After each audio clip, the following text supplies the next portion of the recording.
EHPAD, crèche. Alors, ça c'est une vraie question. Est-ce qu'il manque de place dans les EHPAD? Il manque des places dans le département des Landes, effectivement, dans tous les accueils pour les personnes âgées de plus de 75 ans. C'est vrai pour les personnes âgées, c'est vrai aussi pour les personnes handicapées et c'est vrai pour les crèches. C'est un historique.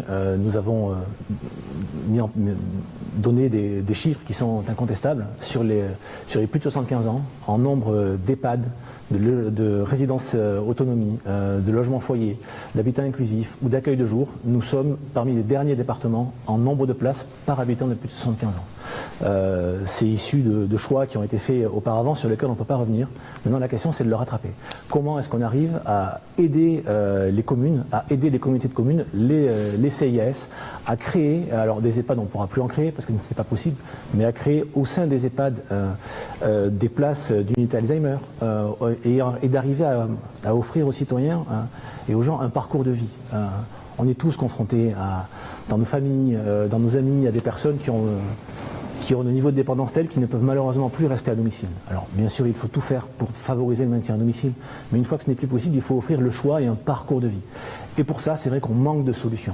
Ce qui fait qu'aujourd'hui, et on le voit tous, pour tous ceux qui y sont confrontés, on a dans les EHPAD beaucoup de gens qui ne devraient pas encore y être parce que c'est trop tôt pour eux, et des gens dans les EHPAD qui sont atteints de pathologies type Alzheimer, mais qui ne sont pas dans les unités Alzheimer parce qu'il n'y a pas assez de place d'Alzheimer. Donc il faut au sein des EHPAD créer plus d'unités Alzheimer partout sur le département. Il y a le village Alzheimer qui a été fait à Dax, très bien, c'est une centaine de places, mais à Dax, le département est très grand. Ce qu'il faut, c'est pouvoir avoir son proche à proximité de son domicile. Si la personne est trop loin, s'il faut une demi-heure, trois quarts d'heure, une heure de route pour aller le voir, eh bien on ne peut pas le faire tous les jours. Il y a une rupture affective importante. Et c'est dur pour tout le monde. C'est dur pour la personne, c'est dur pour nous. Donc il faut augmenter ce nombre de places et il faut créer, pour tous ceux qui le peuvent, des logements intermédiaires. Des solutions existent. Des résidences autonomie, de l'habitat regroupé, de l'habitat partagé. Mais ça, que dans les centres-bourgs, dans les villages, dans les centres-villes également, on ait cette palette de solutions à offrir aux familles et à offrir aux aidants. Il faut aussi créer, et on le fait à Mont-de-Marsan, des accueils de jour, des accueils temporaires. C'est la manque dans les Landes. On manque également de place pour les handicapés, qu'ils soient jeunes, qu'ils soient enfants, je veux dire, qu'ils soient en IME, qu'ils soient plus âgés. On a un vrai déficit de place et il faut mener une politique importante, rapide, pour rattraper ce déficit. Très bien. Monsieur Dudon, votre Alors mon analyse, elle est effectivement qu'il manque un certain nombre de places dans les EHPAD ou dans les structures d'accueil, y compris pour les enfants. Mais tout a une limite. Aujourd'hui, on sait qu'on a un taux de vieillissement dans la population qui va encore durer grâce au succès de la médecine, et tant mieux pour nous. Et ce vieillissement ne nous permettra peut-être pas de répondre par la méthode du tout établissement, où arrivé à un certain niveau de dépendance, eh bien on met nos proches, ou on les met à disposition dans une structure collective. Face à cette situation, il faut donc, en conclure, qu'il va falloir faire en sorte que le maintien à domicile, avec des formules peut-être à trouver qui ne sont peut-être pas encore exploitées suffisamment aujourd'hui, pour retarder encore, l'entrée en établissement, sachant que retarder l'entrée en établissement pose un autre problème, c'est que le taux de dépendance est tel qu'après, il va y avoir le problème des effectifs dans ces établissements, parce que plus les personnes sont dépendantes, et plus il faut qu'elles soient accompagnées. Donc il faut, analyser ça sous forme de parcours, en fonction des tranches d'âge des personnes, pour qu'ils puissent trouver des réponses avant l'entrée en établissement, et ne pas venir charger ces établissements, trouver des réponses adaptées. Elles ont été citées avec l'habitat inclusif, les résidences autonomie, ou tout ce qu'on connaît déjà aujourd'hui, mais où peut-être dans le département des Landes on a un peu de retard, parce qu'on n'a peut-être pas été confronté suffisamment tôt à cette problématique, mais c'est là que ça va se passer. Après, pour éviter aussi cette fin de parcours en établissement trop tôt, ou parce qu'il n'y a pas assez de place, il y a deux choses à prendre en compte. C'est que certaines familles ont des difficultés par rapport aux tarifs pratiqués, qu'ils soient faibles dans notre département ou plus élevés dans d'autres, parce que les structures ne sont pas constituées de la même façon. Il faut aider les familles à pouvoir maintenir leurs proches avec eux. Et ça demande, je dirais, beaucoup d'efforts vis-à-vis des gens qui vont faire l'accompagnement. On a une source, je dirais, y compris d'emploi, je dirais, pour faire l'accompagnement et des familles qui ne peuvent pas faire autrement et des personnes concernées. Donc, je dirais, il y a un champ d'investigation que l'on connaît un peu et qui doit être développé pour éviter une saturation à l'entrée des établissements. Monsieur Dumont. Construire plus d'EHPAD, bien sûr, construire plus de lieux avec des structures spécialisées, bien sûr, toujours accompagner les retraités qui peuvent rester à la maison, bien entendu, mais former des gens qui savent le faire, qui vont savoir le faire, et avec ça, les payer convenablement. Parce que quand on voit ce que les infirmières, les aides-soignantes ou les aides à domicile ont comme salaire en débutant, c'est pas très attractif. Parce que c'est quand même des métiers qui demandent de la patience, une certaine douceur, des soins spéciaux, des fois.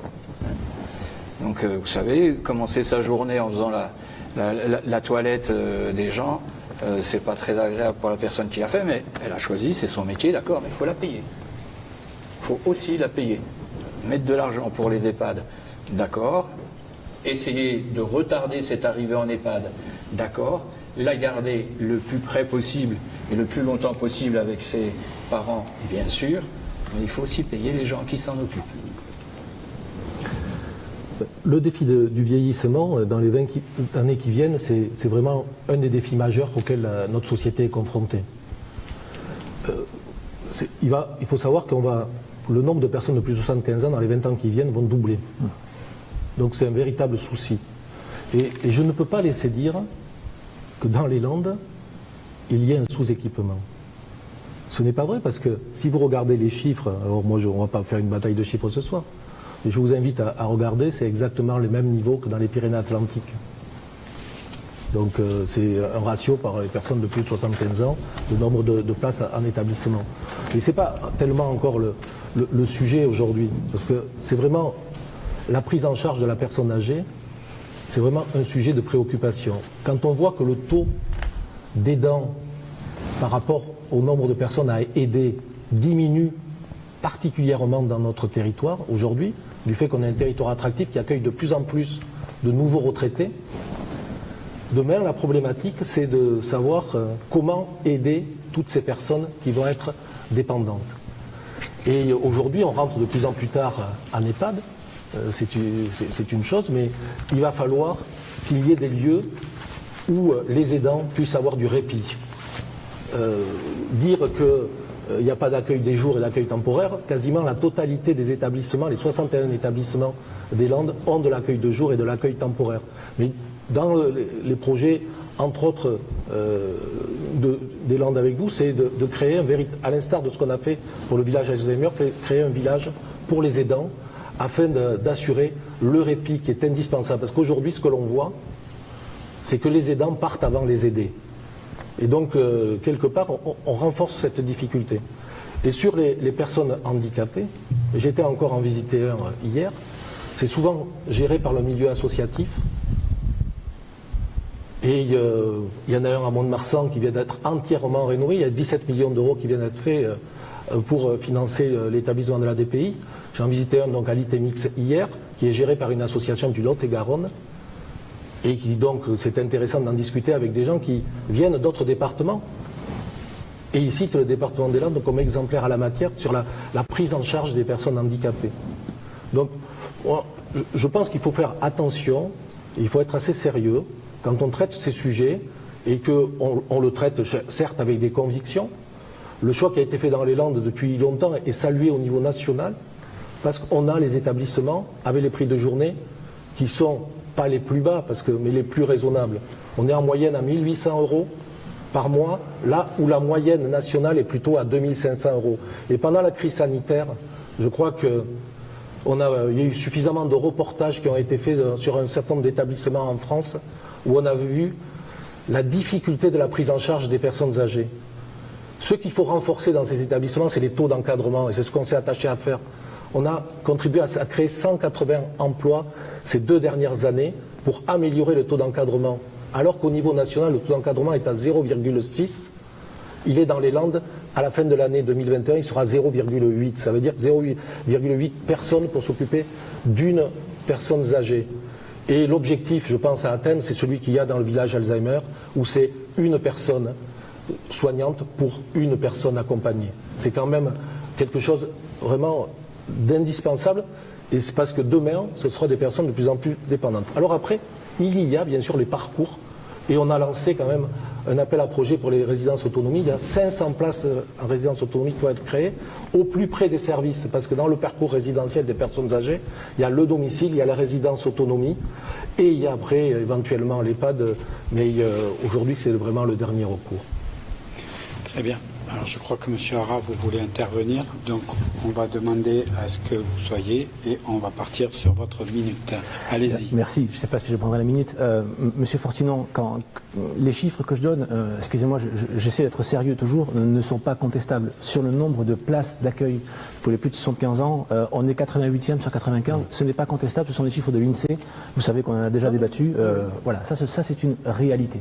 Sur le handicap, oui, j'étais ce matin à la DAPI, à l'ESAT du Comte, où effectivement on a parlé, et oui, il y a des listes d'attente importantes pour entrer en IME, pour rentrer dans un foyer pour les personnes handicapées. Ça, c'est une réalité et il faut la regarder en face pour lancer le plan de rattrapage dont je parlais.